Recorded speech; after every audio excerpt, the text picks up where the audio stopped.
Hi! Welcome to this part of my review featuring the SLA Industries 2nd edition core rulebook. If you haven't seen the other parts of my review featuring this role-playing game of splatterpunk, dystopian, science fiction adventures, please check out the playlist in the description below. In this part, we are going to keep going through the different species that you can play as. Now we have the Ebonite. If you decide to play as an Ebonite, you are far from home. It has been more than a year since you visited Static. Despite spending your childhood yearning to join SLA and become an operative, you'd give just about anything to feel the sun's rays and breathe in the clean static air. But like all dreams in the world of progress, they turn to reality, and now you are in the cramped, cloying interior of an APC hurtling through suburbia. You clench your hands into fists and try to calm your churning emotions, whilst the flux gems on your glyph suit sizzle quietly. The surge of feeling takes on the spinning forms of formulae in your mind: love, regret, hope, and fear, culminating in what your elder sister told you of the mummies she'd encountered in lower downtown. That the taste of their ebb is damp and oily, and in their close proximity one can feel the flux inside being pulled in their direction. You look down and slowly draw your ebb flintlock and run a clean dry cloth across the barrel. You can do good if you remain strong and focused. You start to feel better, and a burst of joy and exhilaration runs through you. The flintlock in your hand begins to glisten, charged and channeled by your newfound positivity. When it comes to background, Ebonites are a species split in two.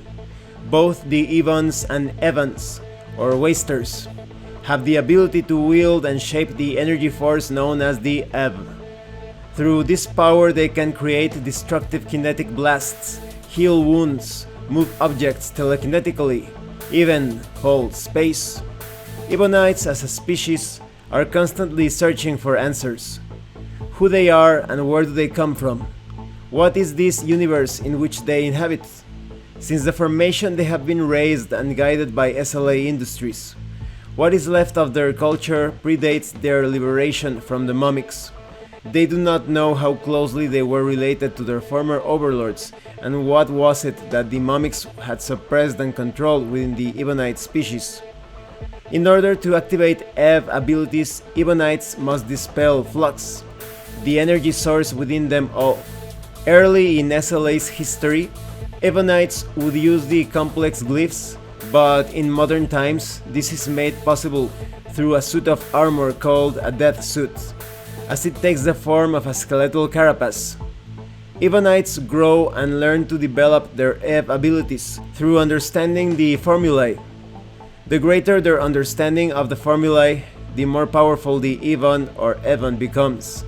For centuries, this would culminate in the Ebonite going through a terrifying metamorphosis and transforming into an ecantropy. Since the return of the mummies, however, this important progression is rapidly vanishing from Ebonite culture. Ebonites have a broad family hierarchy, including both Ebons and Evans, connected primarily by title and house. Such houses birth Ebons and Evans seemingly randomly, despite their best efforts to direct a particular option.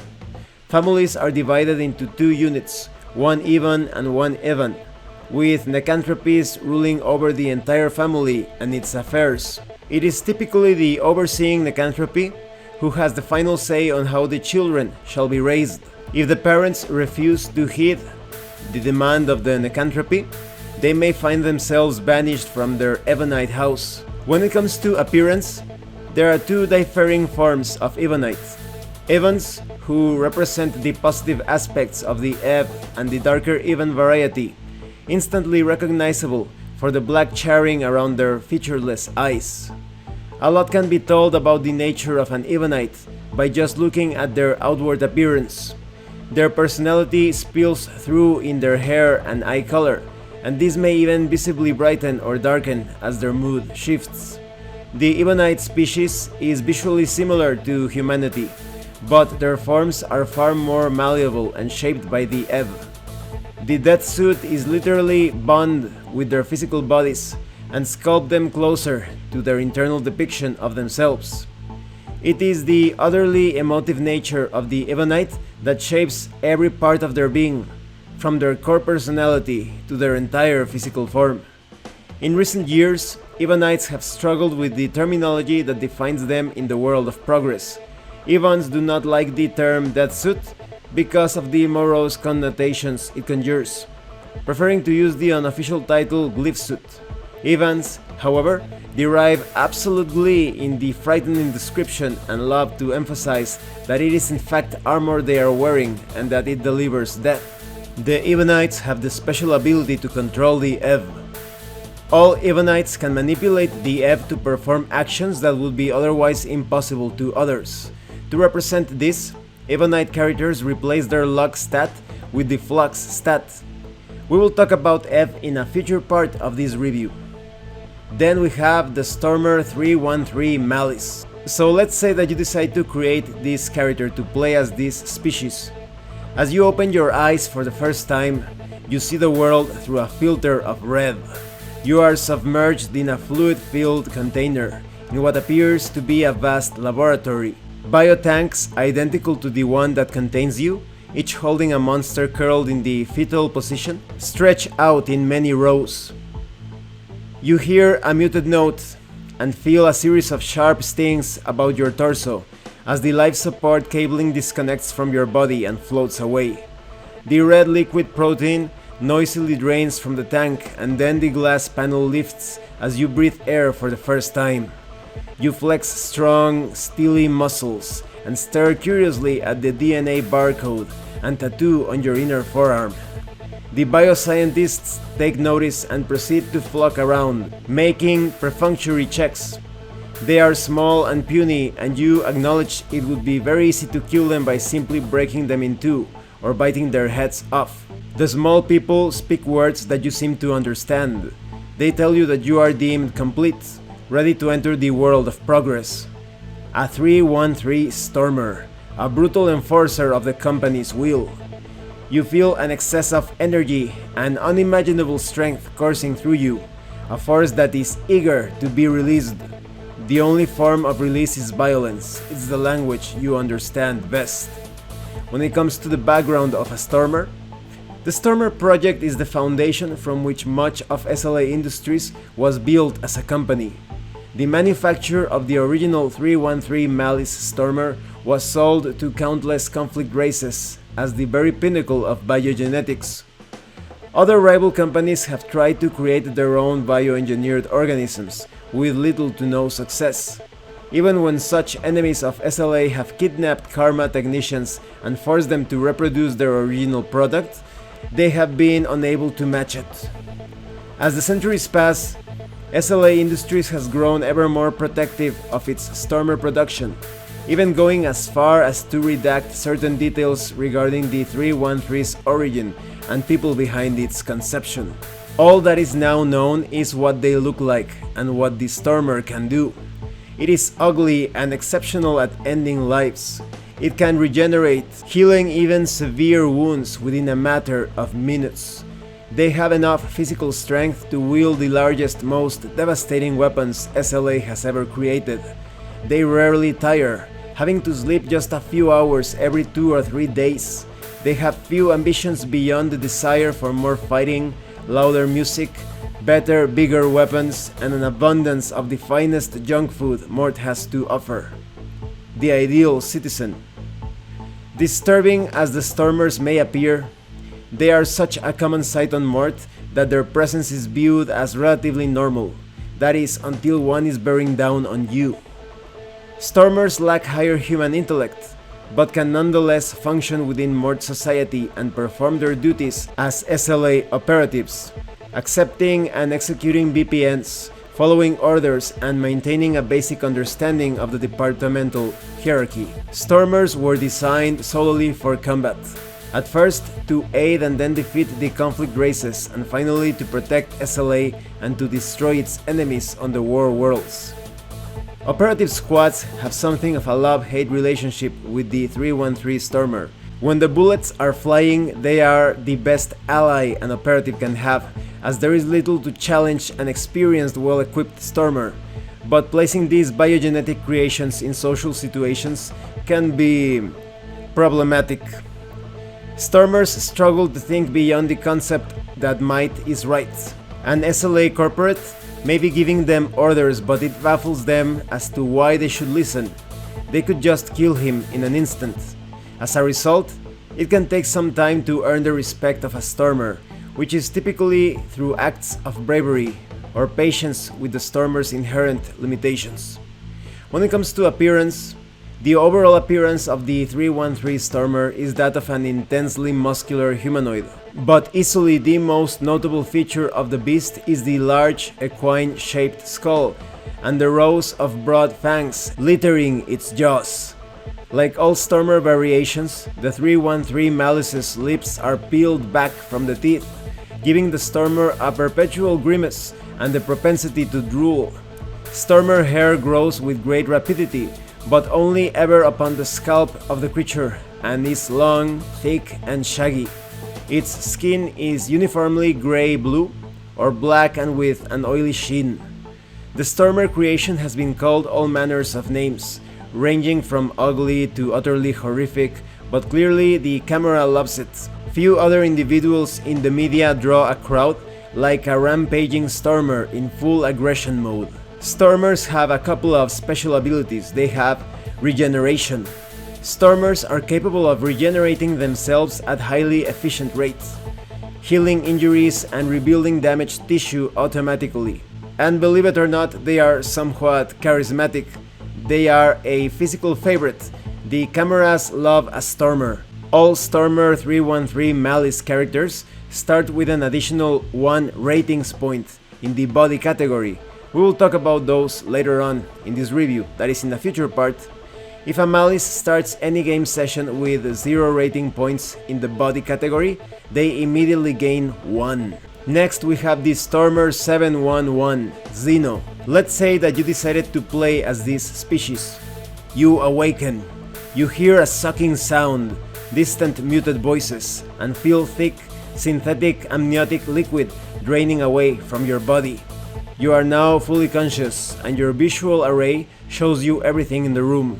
The Karma scientists rushing around the rows upon rows of tall glass cylinders and the enormous Stormers contained in each one. These are 313 Malice Stormers, much different from you in almost every way. You are smaller, leaner than these clumsy brutes, and despite being just a few minutes old, you know you are special. You have value. You were meant for great things. You glance at your hands, and with a split second's concentration, your skin's pigment adapts to match color on the glass, the metal ridges. Interesting. A Karma technician is lifting the lid to your own container and reaches in to help you out, but you push his hand away, as if you, of all things, need any help. You glance at the gathering technicians, outstretching a hand and uttering your first word. Towel. There's no time to waste. You don't have time for all the inductions and ceremonies. You want to get trained up as quickly as possible, ace your education and fast track to operative status. You have goals to meet, places to be, and enemies of SLA to kill. When it comes to your background, for centuries, 313 Malice Stormers have represented the muscle and backbone of the company, but subtlety was far beyond their capabilities. SLA Industries wanted a new design that could master covert missions and assassinations, a Stormer that could slip unseen into an enemy base and eliminate a threat as quickly and quietly as possible.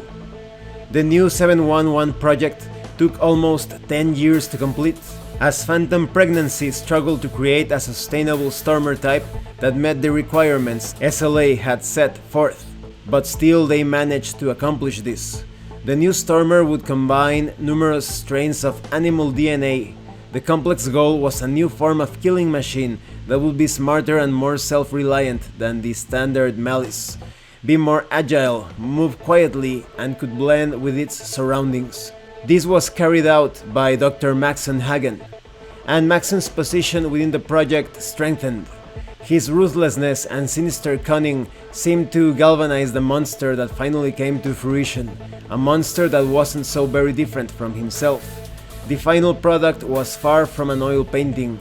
It was easily one of the most bizarre creations to ever emerge from the Karma Labs. It had insect-like compound eyes, a dome-shaped skull, an immensely tough hide that adapted to any environment. There is a rumor that a terrified junior bioengineer nicknamed it the Xeno because of its outlandish appearance, but there is another darker tale that suggests Maxon sneaked the DNA of a known conflict alien race into the mix, which helped to bind the competing DNA strands together, where all previous attempts had failed. As the Xeno went into full manufacture, a few personality traits began to seep through in the 711 model. Being somewhat more intelligent than the familiar 313 Malice, it developed something of an arrogant attitude that rubbed fellow operatives the wrong way. Xenos were built to perform assassinations, and they develop an intense love of the kill, leading some to suspect that there may be some Wraithen DNA in the mix. Xenos are very much driven by status and praise. They love the SCL system put in place at SLA Industries, and they are always eager to climb the ladder. Off-duty, Xenos live much the same as any operative, spending their downtime in the pit, drinking and bragging about their past achievements, or browsing weapon retail stores and drooling over the newest, sexiest, deadly weapon on the market. Some Xenos do tend to calm down after a few years of employment, and gradually come to accept their fellow squad members as more than just opponents and underlings, which has led to the belief that there may be as much naivety in Xenos as there is arrogance. When it comes to their appearance, the Xeno model supposedly gets its name from its absurdly alien appearance as mentioned earlier, particularly in the shape of the skull and the complex array of large compound eyes dotted around the upper surface, giving a wider field of vision. Like all Stormers, the Xeno has a lipless set of jaws exposing sharp wedge-shaped teeth, which tend to be lighter and smoother than the teeth of the 313 Malice. Xenos are not as large nor heavily built as other Stormer types. Their primary design feature is stealth, so they are grown with lithy, slender bodies, but are nonetheless highly muscular. Xenos have adaptive skin, which allows them to blend with their surroundings. More recent upgraded Xeno models can control their ability and decide whether or not to blend with the scenery.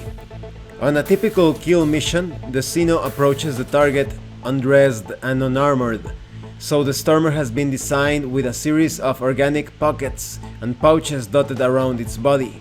However, more recently, many more Xenos prefer to display more of a personal identity, wearing coats and accessories, relying more heavily on their basic stealth skills and ranged attacks. You have 3 special abilities when you choose to play as a Xenos. You have regeneration, similar to the 313 Stormer's capability. You also have the trademark adaptive skin of the Xenos. That is, you are a chameleon, with a skin that begins to blend with the surroundings as you stop moving. Any detect rolls to spot a stationary Xeno receive a -1 modifier to the success die. This modifier is increased to -2 if the Xeno has been stationary for any significant length of time. We will talk more about these details in a future part of this review. And you have armored skin. A Xeno's skin is also armored, removing the need for them to wear other armor and keep their adaptive camouflage in play. And this concludes this part of the review. As you can see, these species tend to be quite monstrous. Some of them are similar to humans, but the others, they are pretty much bred for a very specialized type of operation. You have the Stormers, which divide themselves in a brutish sort of storm trooper or shock trooper type of combatant, and the more stealthy, more finesse based special ops sort of character. And of course, when it comes to the Ebonites, they may look humans, but their physiology, especially when it comes to their sensibilities and emotions, is completely alien. Thanks for watching this part of the review. If you have any comments or questions, please let me know. And thank you so much to those of you that have been supporting the channel by sending Drive-Thru-RPG gift certificates. If anyone else wants to further support the channel, the information on how to do that will be in the description below. Once again, thank you and see you later.